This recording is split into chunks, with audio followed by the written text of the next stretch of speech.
Hello everyone মোৰ নতুন এটা ভিডিঅ'লৈ পুনৰবাৰ আপোনালোকক স্বাগতম জনাইছো।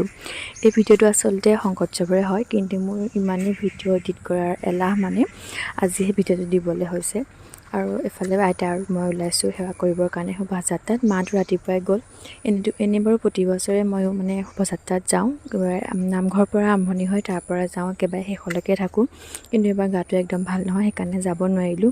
ভাবিছিলোঁ মানে এইকণ যে আহিছোঁ এয়াও আহিব নোৱাৰিম বুলি ভাবিছিলোঁ, কিন্তু বহুত চিন্তা কৰিলোঁ যে গ'লেতো আকৌ এবছৰলৈ যাব, অহা বছৰ বা কি হয় কি ঠিক। আজিকালিতো মানুহৰ ভৰসা নাই দিয়কচোন। সেইকাৰণে যেনে তেনেহ'লে ওলাই আহিলোঁ। কিন্তু ওলাই আহিলে আকৌ মন চনবোৰ ভাল লাগি যায় নহয়। এফালে আমি চববোৰ সেৱা কৰিবৰ কাৰণে ৰৈ আছোঁ। বৰমাই এনেকৈ ৰাস্তাত পানী ছটিয়াই দিলে। আৰু এইবাৰ আমাৰ শোভাযাত্ৰাত আনিছে হাতী। আৰু এইফালে আহি আছে, বহুত দূৰতে আছে বাৰু। আমি বহুত সময়ৰ পৰা অপেক্ষা কৰি আছোঁ সেৱা কৰিবৰ কাৰণে। আৰু এয়া আমি গোটেই চুকৰ মানুহখিনি এনেকৈ ৰাস্তাৰ ওচৰতে ৰৈ আছোঁ সেৱা কৰিবৰ কাৰণে।